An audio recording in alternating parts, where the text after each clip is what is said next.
Hemos visto los factores que influyen en el diseño sismorresistente, que vamos a aplicar una incursión en el campo elastoplástico, y que, bueno, una de las cuestiones que influía en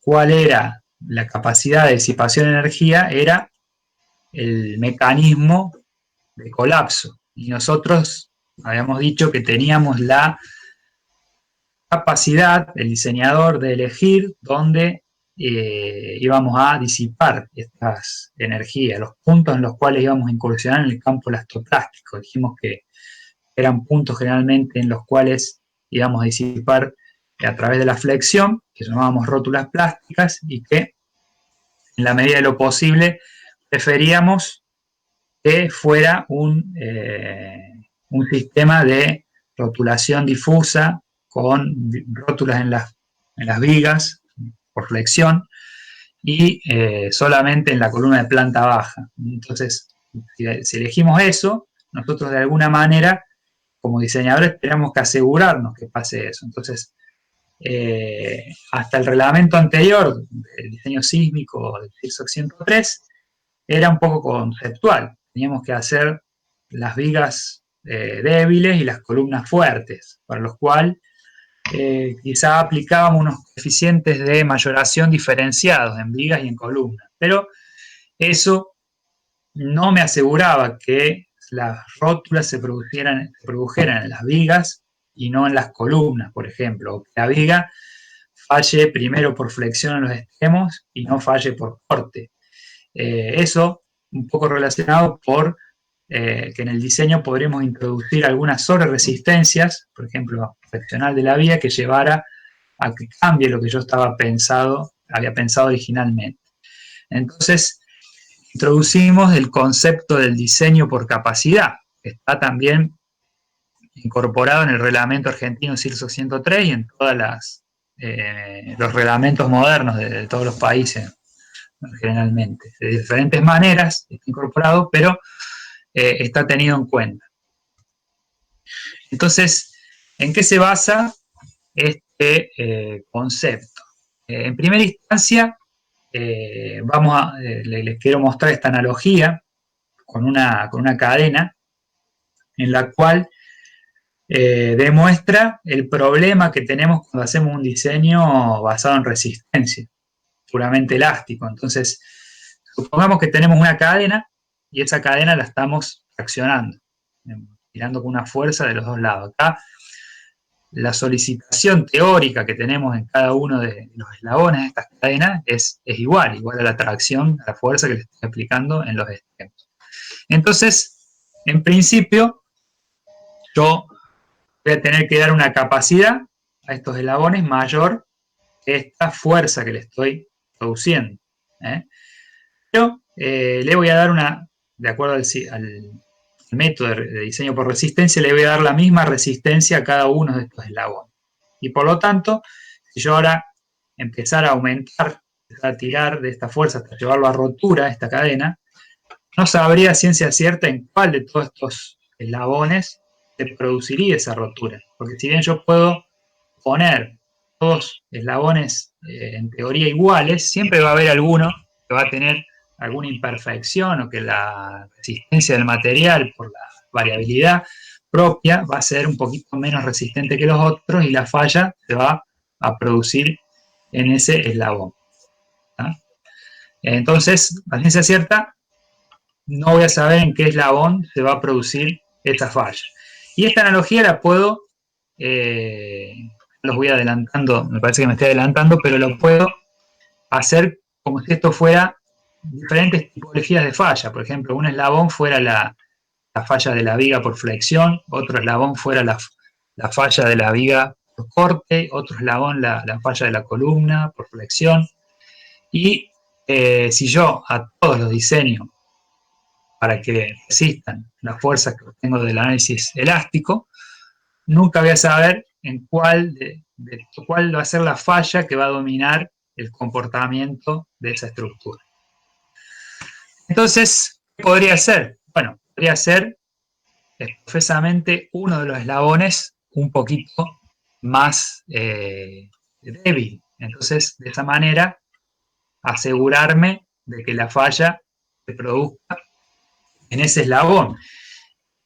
Si ese eslabón, mucho mejor, le doy una posibilidad de formarse luego de alcanzar su resistencia grande, voy a asegurarme de que se va a concentrar una vez que alcance el valor de resistencia de ese eslabón, todos los otros eslabones van a estar trabajando de manera elástica y este se va a estar deformando bajo carga constante y estos no podrían superar su capacidad. Entonces, ese es un poquito el concepto que nos va llevando hacia el diseño por capacidad. Entonces, fíjense ahora, vamos un poquito más allá. Si yo tomara dos eslabones frágiles y pusiera un solo eslabón dúctil, es decir, todos estos eslabones grises tienen este comportamiento lineal hasta que llega un momento en el cual falla. Y solo uno que tiene una capacidad menor que los otros y luego se puede deformar elastocrásticamente bastante. Entonces, combino todos estos, n de estos, con uno de estos y el comportamiento va a ser de este tipo. Es decir, voy a tener un punto en el cual voy a tener un marcado incremento de las deformaciones que va a ser igual a n veces la deformación de estos eslabones para este nivel de carga, más la deformación en la cual comienza a incursionar en el campo elastoclástico este eslabón dúctil. Y luego se va a continuar deformando, principalmente dominado por la deformación de este, muy pequeño aporte de las deformaciones de estos que son elásticos, hasta que alcanzo la deformación última de este eslabón, que es delta 2. Entonces, la deformación última de este sistema es n veces delta 1, que es la deformación de los eslabones frágiles para este nivel de carga, más delta 2, que es la deformación última del eslabón dúctil. Entonces, a partir de n eslabones frágiles, sumando un eslabón dúctil, logro un comportamiento dúctil global de la estructura.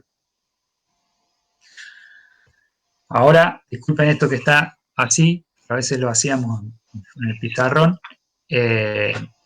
lo pegué para ser más efectivo.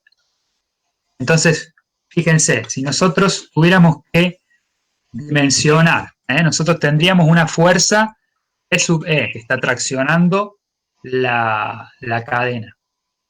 Yo a esa cadena, esa fuerza, tengo que resistirla con el eslabón dúctil. Entonces le doy una resistencia, la resistencia nominal que subí, el factor de reducción de resistencia va a tener que ser mayor a esa fuerza actuando en la cadena. Por lo tanto, la resistencia nominal de este eslabón dúctil va a ser la fuerza dividido el factor de reducción de resistencia. Entonces, ahí obtuve la resistencia de ese eslabón débil, en el cual voy a darle la ductilidad.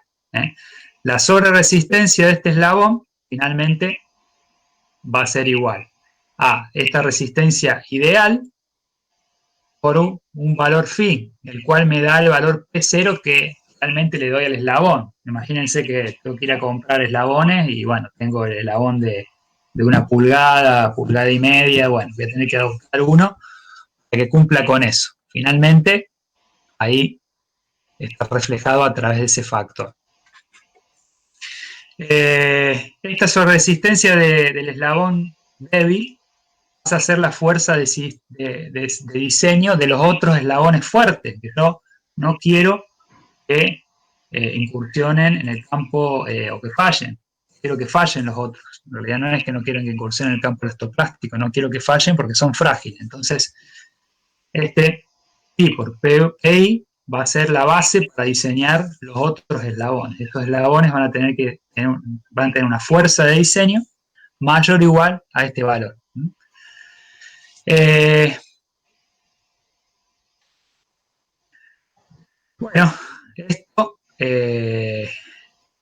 entonces, finalmente, la resistencia del eslabón fuerte va a ser igual a un factor phi por la resistencia final del nominal de ese elemento, el factor de reducción de resistencia del eslabón fuerte por la resistencia nominal de ese eslabón. Entonces, finalmente, la resistencia nominal de los eslabones fuertes, si yo despejo de acá, va a ser igual, tiene que ser mayor o igual a la sobreresistencia de, inicial del eslabón débil dividido el factor de reducción de resistencia del eslabón más fuerte por E1, que era la fuerza de diseño del eslabón débil.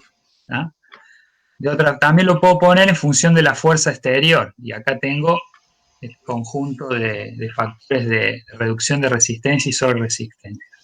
Entonces, fíjense, si yo pongo algunos valores, por ejemplo, un factor de reducción de resistencia 0,9, que corresponde a tracción, luego tomo para el factor de reducción de resistencia de los eslabones fuertes un valor igual a 1, que generalmente cuando diseñamos por capacidad tomamos un factor de reducción igual a 1, y tomamos como sobre resistencia de los eslabones solamente el valor que resulta de un endurecimiento del acero, es decir, una mayor resistencia última del acero respecto a la efluencia, que es igual a 1,4, me da que el eslabón débil va a ser 1,11 de la fuerza actuante, y el eslabón fuerte va a tener una sobreresistencia de 1,56 veces la fuerza exterior. Casi lo expreso directamente como la resistencia nominal del eslabón débil es igual a 1,40, esa resistencia nominal, que es el factor de sobreresistencia del acero. Entonces, de esa manera, conociendo de dónde proviene la sobreresistencia, en este caso solamente por el endurecimiento del acero, yo sé la fuerza con la cual tengo que dimensionar los eslabones fuertes para que no fallen mientras el eslabón débil está fluyendo y disipando energía. ¿eh? Acá también lo podemos ver desde el punto de vista de la ductilidad. Si jugamos un poquito con la curva que veíamos anteriormente, podemos expresar la ductilidad global del sistema en función de el número de eslabones y la ductilidad local del eslabón. Entonces, por ejemplo, si tenemos una cadena de 8 eslabones débiles y quisiéramos limitar la ductilidad del eslabón dúctil a 10, resultaría que la ductilidad global de la cadena es 2. Otra forma es calcular la ductilidad local requerida en función de la ductilidad global y el número de eslabones que tiene la cadena. Por ejemplo, si quisiéramos una ductilidad global de 3, la demanda de ductilidad en el eslabón más débil, manteniendo el número de eslabones, sería 19. Entonces, acá, en este ejemplo, lo que estamos demostrando es la relación entre la ductilidad global y la local. Entonces, a diferentes tipos de estructura, variando el número de eslabones dúctiles y respecto al eslabón no dúctil, también tengo diferentes requerimientos de ductilidades globales para una misma ductilidad global requerida. No sé si hasta acá les quedó claro el concepto de la cadena. Sí, está muy didáctico. Ahí en ese caso de la ductilidad del eslabón dúctil sería, es como un piso débil, digamos, en la Sí, finidad. sería, yo lo vería más como la viga la viga, una viga trabajando dúctilmente, y respecto a las columnas, que tienen que mantenerse en forma elástica. Claro, yo decía por la relación, tenías 8 fuertes y un dúctil, bueno, se podría, O, tiene una demanda local muy grande, digamos. exactamente, sí, sí, en ese sentido, Claro. sí. Ahora vamos a ver un par de ejemplos más para ver si a todos nos queda claro el concepto. Eh, entonces, acá lo que podemos a leer al concepto, la filosofía del diseño por capacidad. ¿Qué pasa? ¿De qué se trata? El diseño por capacidad, en el diseño por capacidad de la estructura, lo que hacemos es elegir zonas apropiadas de nuestro sistema principal resistente a fuerzas sísmicas horizontales y las diseñamos y detallamos a fin de suministrarle una adecuada resistencia y ductilidad para que soporten el terremoto severo en esos elementos que elegimos. A todas las otras zonas del sistema estructural y a todos los otros modos de fallas posibles, se los provee suficiente resistencia para asegurar que el mecanismo de colapso elegido para lograr esa ductilidad global pueda mantenerse mientras se desarrollan las deformaciones inelásticas. Entonces, básicamente, pasamos a ejemplos básicos para que lo veamos. Si tenemos una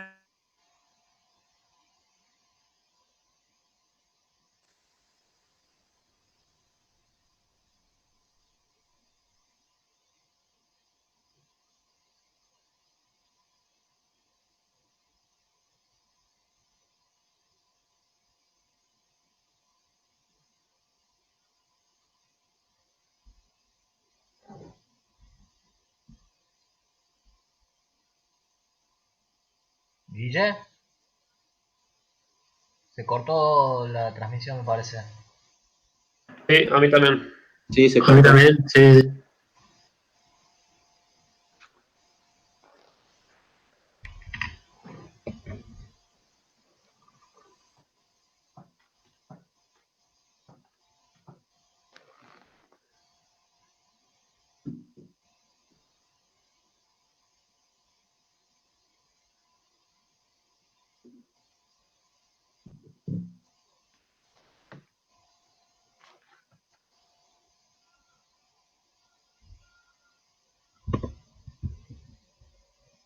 influencia en la base y vamos a estar elástico el corte, porque el corte no tiene posibilidad de aumentar más de la capacidad flexional de la base dividido H. ¿Estamos? ¿Seguimos? Bien, entendido. Bueno, y aquí lo que tenemos es un ejemplo básico del diseño por resistencia. ¿Y cuál es la diferencia con el diseño por capacidad? Si tenemos un corte lateral igual a 5, hago el análisis de carga, de solicitaciones en los distintos elementos por estática y determino el corte. Por ejemplo, en la columna va a ser 5, el momento en la base 5 por 2 es 60, y así voy determinando la tracción y compresión del pilote para diseñar. Luego, en el diseño típico por resistencia, voy modo de falla por modo de falla, dotando de una capacidad mayor o igual. Entonces voy a la capacidad flexional de la columna, le doy 78, lo cual es mayor que 60, estoy cubierto. El corte de la columna le doy 6, lo cual es mayor que 5, estoy cubierto. Voy a la capacidad de compresión del pilote, era 20, que provenía una parte por la acción gravitatoria y otra por la cupla que genera el momento. Le doy 30, estoy cubierto. Voy a la tracción del pilote, me da 0. Entonces, por ejemplo, le doy una capacidad de 0. Por ejemplo, si es un piloto trabajando por punta, no le doy ninguna campana para resistir la tracción. Y lo mismo hago con el corte en el pilote, le doy 4 contra 2,5. Estoy aplicando el diseño por resistencia.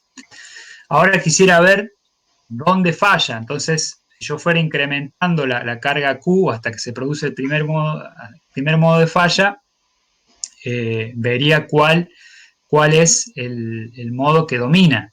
Otra forma de hacerlo es ver el valor de Q que produce cada uno de las fallas y los diferentes componentes y relacionarlo con el 5 con el cual diseñé.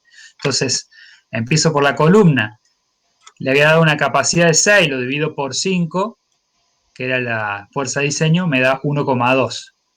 Voy al momento de la base, la I-78, lo divido por la altura 12, me da 6,5, necesito una fuerza de 6,5 para producir la falla flexional. Me da una sobreresistencia o un factor de seguridad respecto al 5 de 1,3. Voy a la compresión, 30 la capacidad, menos 10 que era la carga gravitatoria, por 6 que es la cupla, dividido 12 que es la altura de la columna, me da que necesito 10 acá para producir 30 de compresión. Por lo tanto, respecto al 5 es una sobrecapacidad de 2. Si voy a la pilota en tracción, 0 tenía de capacidad, más 10 por 6 dividido 12 me da 5. Está justo. 1 me da. Por lo tanto, la falla se produce por la tracción del pilote. Entonces, fíjense, no logré lo que yo quería, que era que la estructura tenga un comportamiento que comience a fluir por la flexión de la columna. No lo puedo determinar con este método del diseño típico por resistencia. ¿Qué hago en el diseño por capacidad? En el diseño por capacidad parto del punto en el cual yo quiero que se produzca la fluencia. Hago los 78, que era la capacidad de flexión, dividido la altura de la columna, me da 6,5 la fuerza. Entonces, a eso le doy un valor de 1. Quiero que entre a fluir por eso. Ahora todo me voy a basar en la fuerza de 6,5. Voy a la columna, 6,5, le doy un margen de 1,25, tengo que diseñar para un corte de 8,1. Eso me da 1,25 de sobrecapacidad. Voy al piloto en compresión, hago lo mismo, me da que tengo que darle de compresión 26,3 o más. Y voy a la pila en tracción y fíjense, ahora me da que tengo que darle tracción, si tomo los 6,5 que surgen de la capacidad flexional de la columna. Y lo mismo con el corte de la pila. De esta manera, yo me aseguro que todos los modos de falla y otros elementos tengan una sobrecapacidad o un factor de seguridad uniforme respecto al valor de fluencia en la base de la columna. Entonces, este valor puede ser mayor que 6,5, puede alcanzar el valor que quiera, pero siempre va a entrar en fluencia acá y el resto se va a mantener de forma elástica. ¿Me están escuchando ahí? Sí, perfecto. Sí, perfecto. Bueno, seguimos, ya falta poco. Bueno, entonces,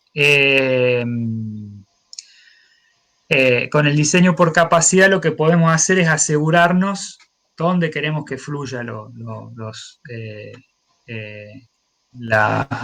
elementos para disipar la energía. Esto es, lo que logramos acá es un adecuado diseño mediante el diseño por capacidad para lograr el mecanismo de colapso deseado.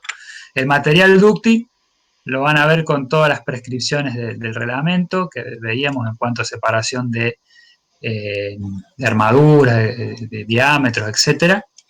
Y también con el diseño por capacidad me ayuda a controlar fallas del tipo frágil, como por ejemplo corte, fallas de anclaje, porque los anclajes de todas las barras los voy a dimensionar en función de las capacidades de las barras y no de las fuerzas reales.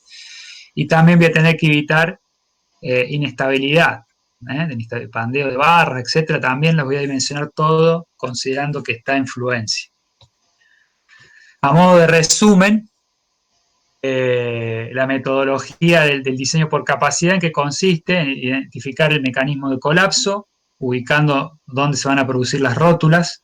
Vamos a diseñar esas rótulas para tener una resistencia nominal lo más próxima posible a la resistencia requerida, y la vamos a detallar para que pueda brindar la ductilidad necesaria que vamos a requerir en el campo elastoplástico. En los elementos, en esos mismos elementos en los cuales puse las rótulas, voy a evitar tipos de fallas frágiles, corte, anclaje, pandeo.